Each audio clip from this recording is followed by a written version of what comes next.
फुल फुल्दा कति राम्रो देख्छ, तर त्यसलाई फुलाउनुको लागि मेहनत पनि त्यति नै चाहिन्छ। र आज चाहिँ हामी फुलको लागि मल ल्याउन जाँदैछौँ र यहाँ चाहिँ जङ्गली मल लायो भने चाहिँ फुल राम्रो हुन्छ भन्छ।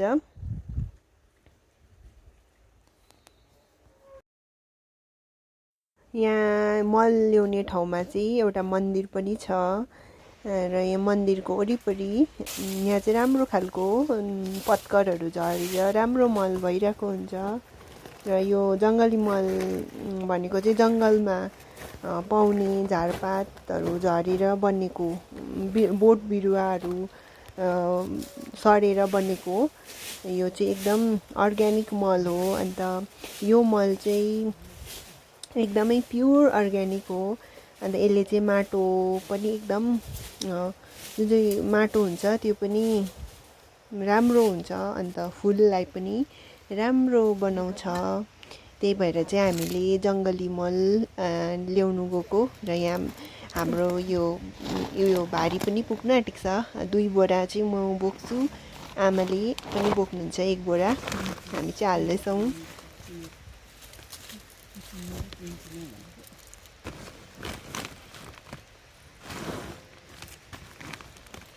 र यस्तो मल चाहिँ कतिजनाले चाहिँ घरमै पनि आफै बनाउँछ, तर हाम्रो चाहिँ वरिपरि पुरा जङ्गलहरू भएकोले गर्दा चाहिँ हामीले बनाउनु पर्दैन। यो चाहिँ नेचुरल हो। अन्त कतिले कम्पोज गरेर पनि बनाउँछ, त्यस्तो मलहरू पनि फुलमा हाल्छन्। हुन त हाम्रोमा भक्कु फुल त छैन कि, तर यो ल्याइराखेको अब यतिले चाहिँ पछिसम्म हुन्छ। छिटो यो के हो, फाटेको छ त। त्यस्तै हो, हिँड्नु आए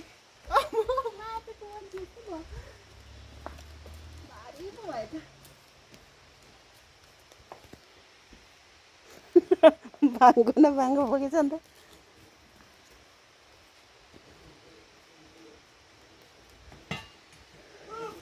हेर्नु नि माता, फुल रोप्नु साह्रो पऱ्यो भन्न। भयो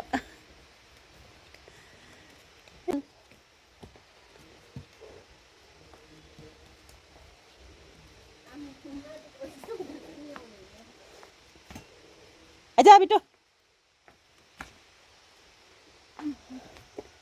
मेरो त टाउको पो दुख्छ।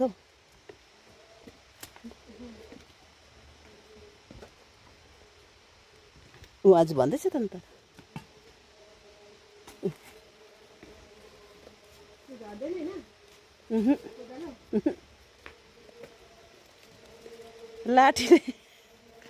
लाठी जस्तोले बोकिरहेको।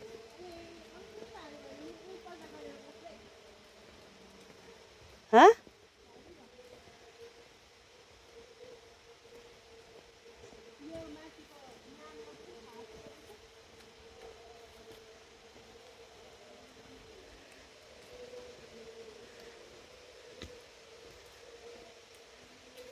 भारी बोक्नु साह्रो छ, भारी बोक्नु साह्रो छ।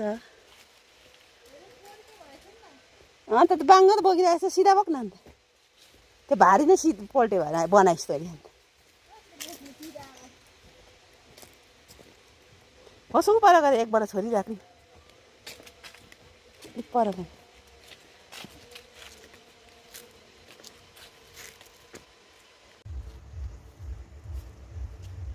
लास्टमा 2 पल्ट गरेर भए पनि ल्याएँ मैले। अन्त कस्तो लडाइ नि, अब चाहिँ रोप्नुपर्छ फुल। र भिडियो लास्टसम्म हेरिदिनु भएकोमा हेरिदिनु भयो भने यसलाई लाइक पनि गरिदिनुहोस्, अन्त सब्सक्राइब पनि गरिदिनुहोस् त।